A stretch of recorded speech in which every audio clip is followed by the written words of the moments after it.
शब्द नंबर 29 है, page number है 29 नहीं है, शब्द नंबर 31, पेज नंबर 84। जिसने नाप भी नासी का नाप लिया।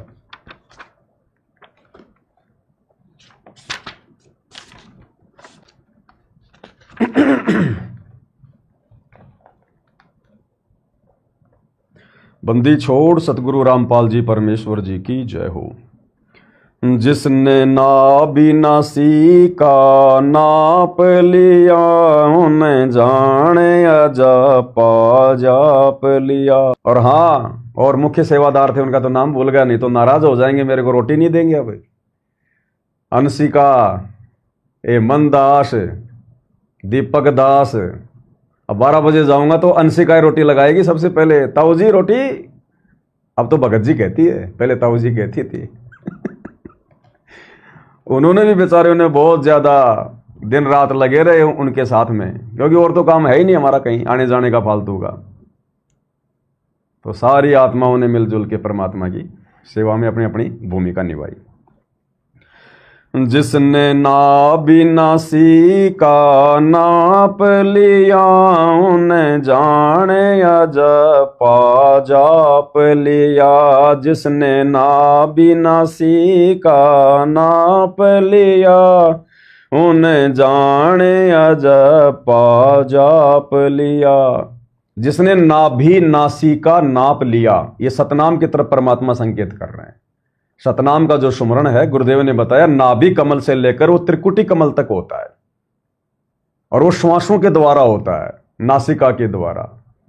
तो कहते हैं जिस पुण्यात्मा को सतनाम मिल गया, समझो उसने अजप्पा जाप लिया, यानी उसने परमात्मा को पहचानना शुरू कर दिया। क्योंकि सतनाम के जाप से भाई और बहनों हमारे सूक्ष्म शरीर में भक्ति जो कमाई है वो जमा होती है, उससे हमारा सूक्ष्म शरीर होता है हमारा तैयार।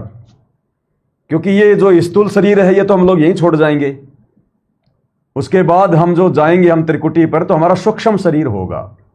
फिर सूक्ष्म शरीर में हमारी सारी की सारी जो है परीक्षा होगी, हमारी आगे की यात्रा होगी।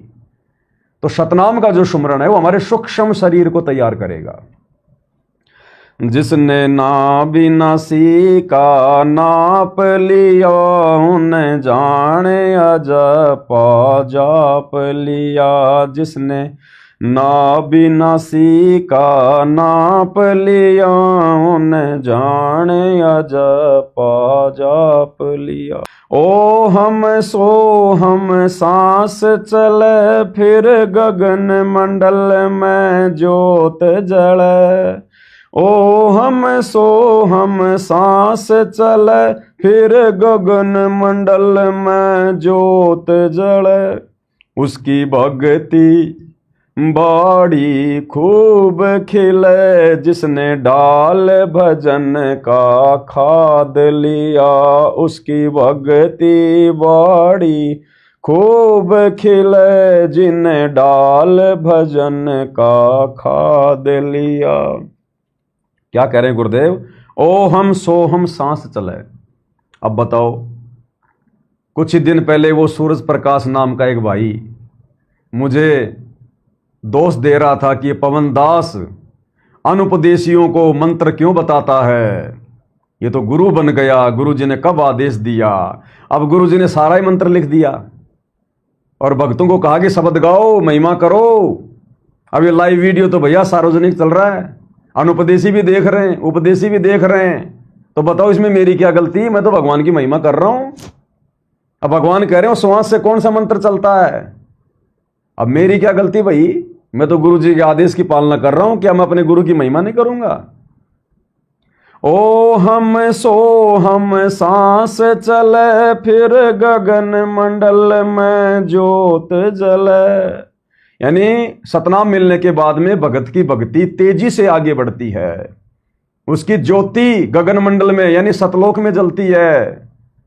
वो रह रह के चिंतन करता है, सतनाम की कमाई से पाप कर्म उसके भस्म होने लग जाते हैं, उसके पुण्यों की वृद्धि होती है। फिर आत्मा चेतना में आती है, जब पाप कर्मों का दबाव हल्का होता है तो आत्मा चेतना में आती है, जागृत होती है। अभी तो हमारी आत्मा मूर्छित पड़ी थी विषय विकारों के दबाव में, पाप कर्मों के दबाव में।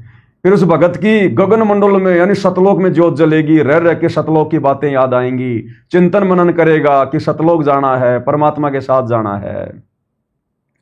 ओ हम सो हम सांस चले, फिर गगन मंडल में ज्योत जले, उसकी भक्ति बाड़ी खूब खिले, जिन डाल भजन का खाद लिया, उसकी भक्ति बाड़ी खूब खिले, जिन डाल भजन का खाद लिया। उस भगत की भक्ति बाड़ी, भक्ति रूपी बाड़ी खूब खिलेगी, प्रफुल्लित होगी, जिसने डाल भजन का खाद लिया, जिसने परमात्मा के द्वारा बताई गई जो पांचों जो यज्ञ हैं, जो उनको सही प्रकार से वो करेगा, मर्यादाओं में रहेगा, तो भजन रूपी खाद डालने से, जिस प्रकार फसल में अच्छे से खाद डालने से फसल बढ़िया तैयार होती है, तो यहां पर भक्ति रूपी इस फसल की बात हो रही है। तो भगत अगर मर्यादा में रहेगा, गुरु की महिमा करेगा, तो समझो वो खाद डाल रहा है, खाद, क्योंकि फसल को प्रफुल्लित होने के लिए खाद की भी जरूरत पड़ती है, पानी की जरूरत भी पड़ती है, उसकी सुरक्षा भी करनी पड़ती है, बाड़ भी लगानी पड़ती है। तो हम जो भजन कर रहे हैं, भजन यानी गुरुदेव का ये सत्संग सुनना, ये भजन में आता है। गुरुदेव की महिमा करना, ये उनके भजन में आता है। सुमरण करना, ये भजन में आता है। तो कहते हैं जब मर्यादाओं में रहकर भगत इस प्रकार से अपनी भक्ति रूपी उस फसल में जब खाद डालेगा, तो फसल अच्छे से तैयार होगी। जिसने नाबिनासी का नाप लिया, उन जाने अजपा जाप लिया। जिसने नाबिनासी का नाप लिया, उन जाने अजपा जाप लिया। अलल पंख ज्यों ध्यान धर, फिर कुंज कुरल गुण गान कर। अलल पंख ज्यों ध्यान धर, फिर कुंज कुरल गुण गान कर। वो नामन में अभिमान कर, जिसने मारे अपना आप लिया। वो नामन में अभिमान कर, जिसने मारे अपना आप लिया। देखो कितनी गहरी गहरी शिक्षा है। अलल पंख ज्यों ध्यान धरै, फिर कुंज कुरल गुणगान करे। अलल पंख ज्यों ध्यान धरै। अलल पक्षी जो पहले आसमान में रहता था द्वापर युग तक, मालिक ने बताया, उसके बाद वो नष्ट हो गया, प्रदूषण वगैरह ज़्यादा फैल गया, और नीचे जो केले के जंगल थे वो भी धीरे धीरे समाप्त हो गए। तो जो अंडे गिरते थे वो ढंग से फूटते थे, वो मर जाते थे बेचारे। तो धीरे धीरे वो जो अलल पक्षी था उसकी प्रजाति समाप्त हो गई, द्वापर तक था वो। तो गुरुदेव ने उदाहरण दिया कि जिस प्रकार वो अनल पक्षी, नर और मादा, वो मादा वहां से वो अंडा छोड़ती थी और वो अंडा नीचे आके गिरता था, उसमें से वो बच्चा निकलता था। उस बच्चे को नहीं पता, वो तो अंडे के अंदर पैक था कि मेरे माता पिता कौन है, कैसे हैं, कहां है, उसको क्या पता। वो तो जमीन पे आके फूटा है और जमीन पे उसके माता पिता रहते नहीं। लेकिन परमात्मा उसको एक चेतना देता है, एक कॉमन सेंस होती है, गॉड गिफ्ट होती है। उसको हमेशा ये याद रहता है कि मेरे माता पिता ऊपर हैं, मेरा घर ऊपर है। वो नीचे रहेगा, खाएगा, पिएगा, दूसरे जानवरों में खेलेगा, लेकिन हमेशा उसको ये चेतना रहती है कि मैं यहां का निवासी नहीं हूं, मैं तो यहां से नीचे नीचे गिरा हूं, ये मेरा लोक नहीं है, ये रहने की जगह नहीं है मेरी, मेरा लोक ऊपर है, मेरे माता पिता ऊपर, और मुझे वहां जाना है।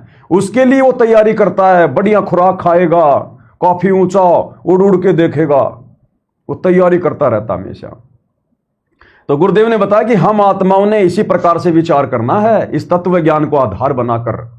उस अलल पक्षी के बच्चे की तरह हमारे अंदर एक मीठी मीठी चेतना सतलोक जाने की, कि मेरा पिता सतलोक में है, मेरा निज लोक सतलोक है।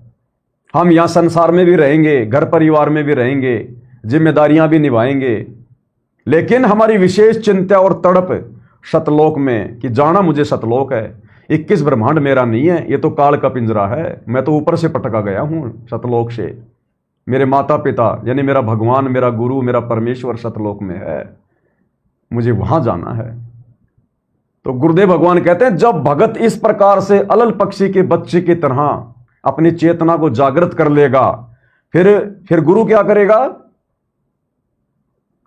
अलल पंख ज्यों ध्यान धरे। जब भगत अलल पक्षी के बच्चे की तरह सोचने लग जाएगा, विचार करने लग जाएगा, फिर गुरु क्या करेगा?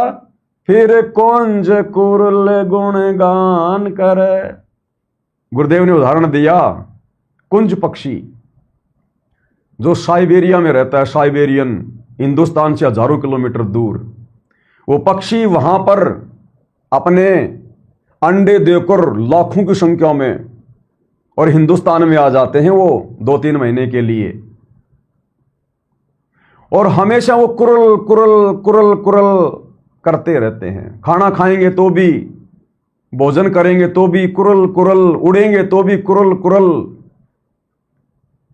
वो जो कुरल कुरल वो करते हैं, उनके अंदर से एक वो जाती है, वो कसक जाती है, और उसी के चलते वो हजारों किलोमीटर दूर जो अंडे दे रखे हैं उनका वो जो है पोषण करते हैं, उनको परिपक्व करते हैं अपने अंदर की वो कसक से। तो गुरुदेव कहते हैं जब तुम इस प्रकार से अलल पक्षी के बच्चे की तरह ध्यान धरोगे, जब तुम्हें चिंता हो जाएगी, तो अंतर्यामी सतगुरु देख लेगा। फिर अंतर्यामी सतगुरु जहां भी बैठा है उस कुंज पक्षी की तरह अपनी विशेष मेहर से, अपने आशीर्वाद से वो तुम्हारा पालन पोषण करेगा, तुम्हें तैयार करेगा, तुम्हें भगत बनाएगा, तुम्हारी हर जरूरतों को पूरा करेगा। जब एक पक्षी हजारों किलोमीटर दूर से अपनी आवाज से अपने अंडों को परिपक्व कर देता है, उसके अंदर बच्चे निकल आते हैं, तो सतगुरु तो सबका जनक है, सारी सृष्टि का मालिक है। वो चाहे सतलोक में बैठा हो, चाहे जेल में बैठा हो, वो अपनी उन विशेष आत्माओं का जिनके अंदर वो कसक पैदा हो गई आत्म कल्याण की, उनका पालन पोषण वहीं से करना शुरू कर देता है। अपनी विशेष मेहर भेजता है सतगुरु, विशेष रजा, विशेष दया। कब? जब हम उस अलल पक्षी के बच्चे की तरह हो जाएंगे, तब परमेश्वर उस कुंज पक्षी की तरह हमारा पालन पोषण करेगा। और गुरुदेव ने कहा कि यह खाली उदाहरण नहीं है, सत्यता है। विशेष संदेश में गुरुदेव ने कहा कि ये जो वैज्ञानिक हैं ये चाहें तो इसके ऊपर ये शोध कर सकते हैं।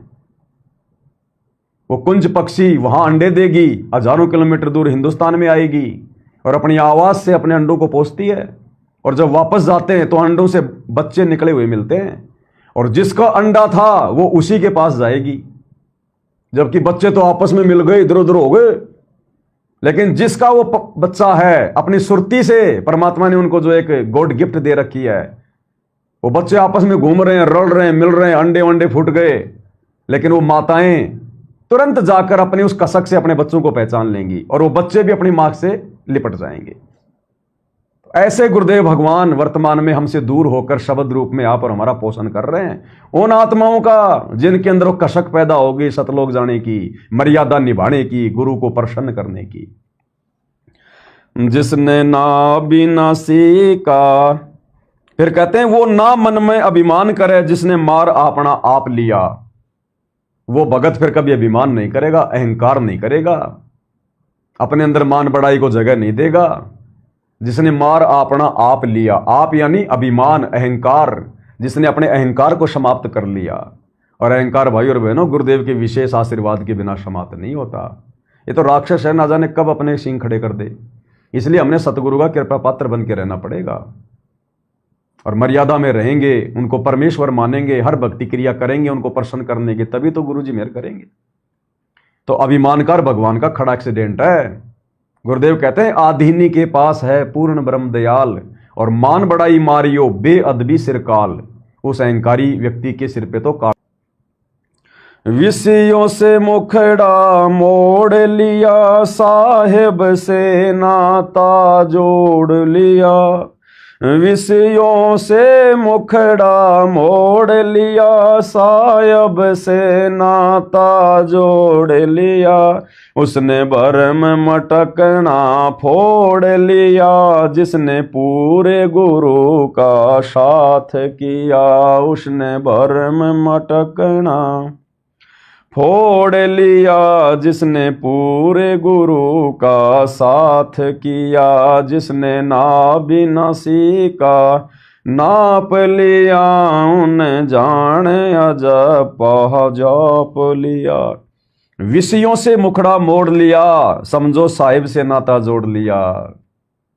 अब भाई बहन कहते हैं पवन दास तो घर तोड़वा रहा है, आपस में भाई बहन के रिश्ते बनवा के। अरे मैं नहीं बनवा रहा, जिन आत्माओं को परमेश्वर ने सतलोक लेकर जाना है वो प्रेरणा कर रहे हैं। मेरे कहने से कौन करेगा भाई, मैं तो खुद ही विषय वासनाओं का कीड़ा था। मेरे जैसा निकम्मा तो कोई धरती पर नहीं होगा शायद।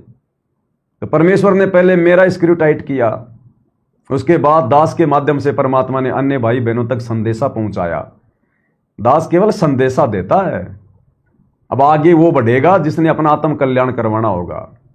तो वाणियां क्या कह रही हैं भगवान की, उनका विधान है ये कि साहिब से आपका नाता उसी समय जुड़ेगा जब आप विषय विकारों से मुंह मोड़ लोगे। विषयों से मुखड़ा मोड़ लिया और साहिब से नाता जोड़ लिया, उसने भरम मटकना फोड़ लिया, जिसने पूरे गुरु का साथ किया। भाई पूरे गुरु तो हमें मिल ही गए। अब पूरे गुरु का साथ क्या होता है, गुरु के द्वारा बताई गई प्रत्येक मर्यादा भक्ति उनके वचन में रह के करना।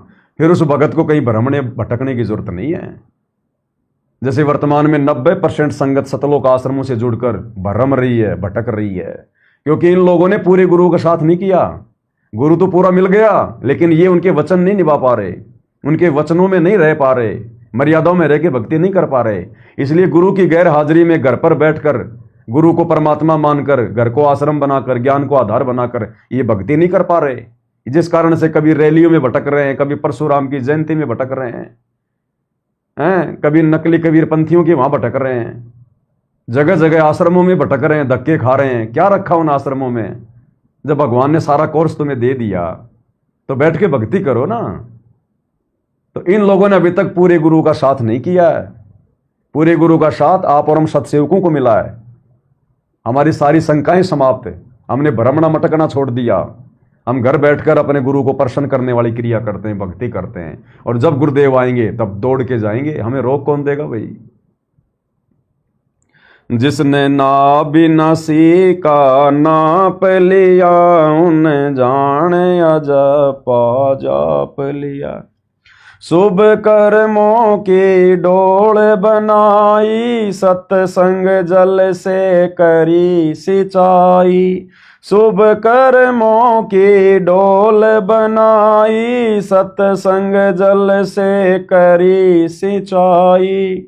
जिसने गुरु ज्ञान की बाड़ लगाई, फल भक्ति का चाख लिया। जिसने गुरु ज्ञान की बाड़ लगाई, फल भक्ति का चाख लिया। जिसने नाबिनासी का नाप लिया, उन जाने अजब। शुभ कर्मों की डोल बनाई, और भाई ये शुभ कर्म बिना सतगुरु की विशेष रजा के नहीं हो सकते।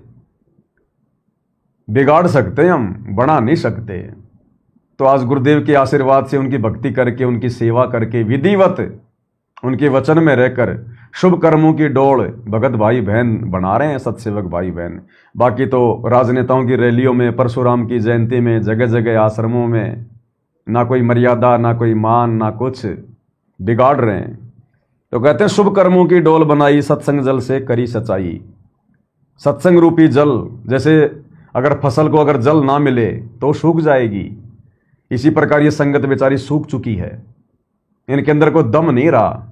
इनको चाहे कोई परशुराम की जयंती में बैठा दो, चाहे श्री राम के भंडारे में बैठा दो, चाहे कबीर जयंतियों की जयंती में बैठा दो। इनसे चाहे धनाना में कबीर जी का प्रकट दिवस मना लो, चाहे सिरसा में कबीर जी की जयंती मनवा लो, ये सूख गए बेचारे।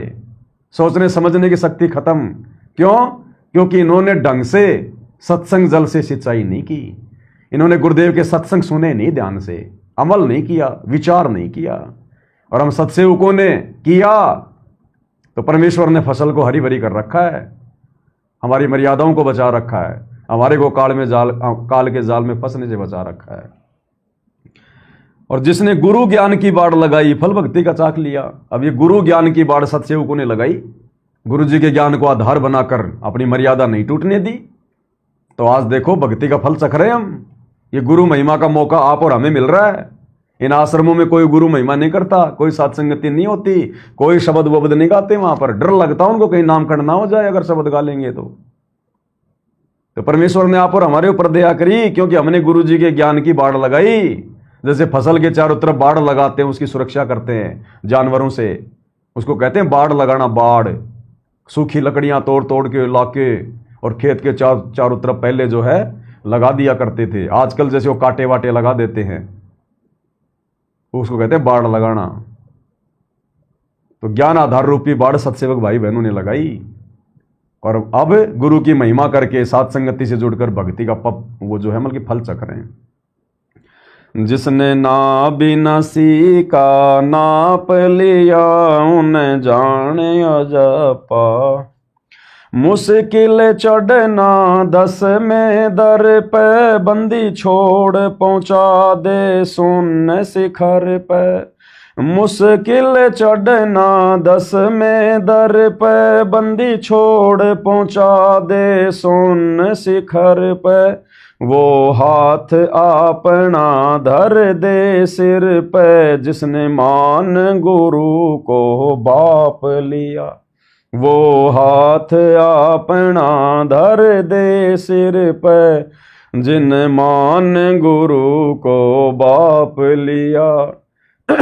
जिसने ना बिना सीखा नाप लिया, उन्हें जान अजपा जाप लिया। मुश्किल चढ़ना 10 में दर पे, बंदी छोड़ पहुंचा दे सुन शिखर पे। यानी काल लोक की जो साधना है, उसमें सबसे जो उत्तम साधना है वो है काल का ओम नाम का जाप। तो काल के ओम नाम का जाप करने वाला जो साधक है, वो यहां से बाहर निकलती है उसकी आत्मा। इसको कहते हैं कपाल फोड़ दिया। तो गुरुदेव एक सत्संग में कहते हैं ना, कपाल फोड़ दिया कि उसने किला तोड़ दिया, जाना तो 84 लाख में ही है। लेकिन वो काल लोक की उत्तम साधना, वो उत्तम साधक ही ओम नाम की कमाई करके अपने धर्म कर्म में रह के उसकी जो है कपाल फोड़ के फिर उसकी आत्मा निकलती है। बाकी तो 9 द्वारों से निकलती है, किसी के नाक से, मुंह से, कान से, आंख से, जो है वो गुदा द्वार से, फिर वो सीधे वो तो लक 84 में और नरक में जाते हैं। और जो यहां से निकलता है वो ब्रह्म योगी होता है, जो ब्रह्म की साधना करता है, ओम नाम का जाप करता है, वो सीधा उसके ब्रह्म लोक में जाता है। तो परमात्मा कहते हैं कि हम जो साधना आपको दे रहे हैं, सतगुरु से जो साधना मिलती है, वो तो सीधी सतलोक में पहुंचा देती है। आप और हमारा 10वां द्वार क्या है? काल लोक वालों का तो ये है 10वां द्वार, और सत भक्ति करने वाले भक्तों का 10वां द्वार है सुषमना, जो सतनाम के जाप से साफ हो जाता है रास्ता। तो आप और हमारी जब आत्मा निकलेगी शरीर से, तो सुषमना द्वार से निकलेगी। हम त्रिकुटी पर जाएंगे, सुषमना द्वार से परमात्मा हमारी आत्मा को निकाल के लेके जाएगा। हमें पता भी नहीं चलेगा कि हमारी मौत हो गई। जो मर्यादित भगत होगा और जिसने मर्यादा में रह के सतनाम का जाप किया होगा, उसी का सुषमना द्वार ढंग से खुलेगा, नहीं तो अंदर ही अंदर घूमेंगे फिर। तो परमात्मा कहते हैं मुश्किल चढ़ना 10 में दर पे, यानी काल लोक में तो 10वें द्वार से आत्मा निकलना भी बड़ा मुश्किल है। और बंदी छोड़ पहुंचा दे सुन शिखर में, तुम कर दो पल में पार हो जा रजा तेरी, मालिक 1 सेकंड में सतलोक पहुंचा दे। वो समर्थ हमें मिल गया, वो सतभक्ति हमें मिल गई। और वो हाथ अपना धर दे सिर पे, जिसने मान गुरु को बाप लिया। अब भाई और बहनों, बाप तो आप और हमारे सबके हैं। मेरा भी बाप है, आपका भी बाप है, सबके बाप है यहां। लेकिन यहां पर सांसारिक बाप की बात नहीं हो रही, यहां पर भक्ति मार्ग वाले बाप की बात हो रही है। जैसे जो कबीर पंथी हैं, वो अपना बाप मानते हैं कबीर जी को, दाढ़ी मूंछ वाली फोटो को। लेकिन गुरुजी क्या कह रहे हैं? उस दाढ़ी मूंछ वाली फोटो को कबीर मानने से बात नहीं बनेगी। सतगुरु तुम्हारे सिर पर हाथ नहीं रखेगा, आशीर्वाद नहीं देगा, तुम्हें वो वस्तु नहीं मिलेगी अगर उस दाढ़ी मूंछ वाली फोटो को अपना बाप मानते रहोगे। तो वो हाथ अपना धर दे सिर पर, जिसने मान गुरु को बाप लिया। जिसने अपना इष्ट, अपना ईश, अपना कबीर, अपना परमात्मा, जिसने अपना बाप, अध्यात्म का बाप तो एक ही है, कबीर भगवान। और गुरुदेव क्या कह रहे हैं कि वो सतगुरु रूप में आता है, जिसने मान गुरु को बाप लिया। क्यों भाई, अगर असल में बाप, अगर वो दाढ़ी मूंछ वाला कबीर है, तो फिर यहां पर गुरु को बाप क्यों मनवाया जा रहा है? बाप तो बाप ही होता है। लेकिन यहां कबीर परमेश्वर के सत भक्ति मार्ग में वो स्वयं ही गुरु बन के आता है। इसलिए गुरुदेव कहते हैं, संकेतों में परमात्मा ने उस कबीर की फोटो को रिजेक्ट कर दिया कि वो हाथ अपना धर दे सिर पर, जिसने मान गुरु को बाप लिया। इसलिए हम सत्सेवक भाई बहनों के ऊपर गुरु जी का हाथ है, आशीर्वाद है, तब ये महिमा मुंह से निकल रही है। नहीं तो मां पद्मावती की जय निकलती है, भारत माता की जय निकलती है, इंकलाब जिंदाबाद निकलती है, राजनेताओं की रैलियों में उनकी जय निकलती है। तो गुरु ने अपना सिर पे हाथ रख दिया सत्सेवकों के, तभी मुंह से भगवान की महिमा निकल रही है। जिस महिमा को करने के लिए ब्रह्मा विष्णु महेश भी रोते हैं, तरसते हैं जब कभी उनको याद आती है। और वो महिमा आप और हमारे मुंह से परमात्मा निकलवा रहा है। ये 90% संगत गुरु महिमा नहीं करती। गुरु महिमा तो तब करेगी ना जब गुरु को अपना बाप मानेगी, और बिना बाप माने अगर महिमा भी करेगी तो फिर उनका तो महिमा उनकी डिवाइड हो रही है। उनकी आधी महिमा तो दाढ़ी मूंछ वाले को जा रही है, आधी महिमा उनके संत रामपाल जी को जा रही है, तो वो तो पंचर हैं। तो ये महिमा भी आप और हमसे परमात्मा करवा रहा है। वो हाथ अपना धर दे सिर पर, जिसने मान गुरु को बाप लिया। क्लियर कर दिया गुरु जी ने कि अपने गुरु को ही अपना सब कुछ मानना पड़ेगा। और उसी राह पे परमात्मा हम सत्सेवकों को चला रहे हैं, क्योंकि यथार्थ 13वां कबीर पंथ है भाई और बहनों। इसमें जब तक गुरु को बाप नहीं मानेंगे हम फेल हो जाएंगे। आज से पहले यही गलती हम करते आ रहे थे। साहिब कबीर की शरण रहे, और हित चित सेवा भाव गह। साहिब कबीर की शरण रहे, और हित चित सेवा भाव गह।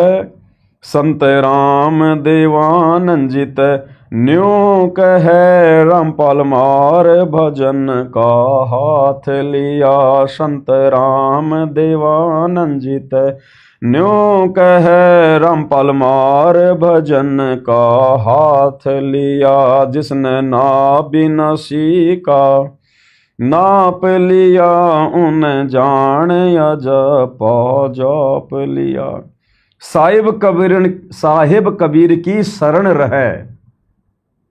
तो बताओ भाई, अगर वो दाढ़ी मूंछ वाला ही साहिब कबीर है, जिसकी शरण में रहने की बात कही गई है, तो लाओ भाई, कहां है दाढ़ी मूंछ वाला कबीर?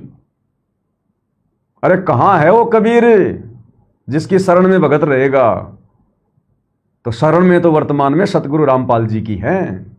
तो कौन हुए सतगुरु रामपाल जी जिनकी शरण में रहने की शिक्षा दी जा रही है कि साहिब कबीर की शरण रहे? तो हम तो उसकी शरण में रहेंगे जो धरती पर होगा। और किसके शरण में? हम सतगुरु रामपाल जी के शरण में। तो कौन हुए सतगुरु रामपाल जी जिसकी शरण में रहने के लिए कहा जा रहा है कि साहिब कबीर की शरण रहे, और हित चित सेवा भाव गह। और तन मन धन से न्योछावर हो जा अपने गुरु जी के ऊपर सेवा भाव में, भक्ति भाव में। संत राम देवानंद जी ते न्यू कहे, रामपाल मार भजन का हाथ लिया। यानी गुरुदेव भगवान एक सुयोग्य भगत की भूमिका करते हुए, स्वयं को छुपाते हुए, और अपने गुरु को, जो कि मुंह बोले गुरु थे आदरणीय राम देवानंद जी, आप और हमारे तरह एक भगत थे, एक जीव थे, लेकिन उनको खड़ा किया आप और हमें भक्ति समझाने के लिए। तो परमेश्वर आप और हमें शिक्षा दे रहे हैं कि आपने भी अपने गुरुदेव भगवान को इसी प्रकार से महत्व देना है, उनको प्राथमिकता देनी है। कि आज अगर हमें गुरुदेव भगवान ना मिलते, परमात्मा ना मिलते, तो आज हम किसकी शरण में होते? हमारा कौन हमारा साथी होता, संगी होता, हमारा धनी कौन होता? तो संत राम देवानंद जी तन्यों कहे, रामपाल मार भजन का हाथ लिया। तो इसी प्रकार हम भगत भाई बहनों ने भी अब अपने गुरु को पहचान कर परमेश्वर के रूप में, और ये भक्ति रूपी हाथ मारना है, मार भजन का हाथ लिया। तो आप और हमें शिक्षा देने के लिए गुरुदेव ने यहाँ पर स्वयं को भगत के रूप में पेश करके ये वाणी लिखी है। तो भाई और बहनों, बहुत बड़ी दया, बहुत बड़ी मेहर पूज्य गुरुदेव भगवान की। मालिक से यही प्रार्थना है, इसी प्रकार से भक्ति के साथ साथ उनकी महिमा का शुभ अवसर आप और हम सभी भगत भाई बहनों को मिलता रहे, और हम भक्ति मार्ग पर इसी प्रकार से बने रहें गुरुदेव के बाहर आने तक। बंदी छोड़ सतगुरु रामपाल जी परमेश्वर जी की जय हो।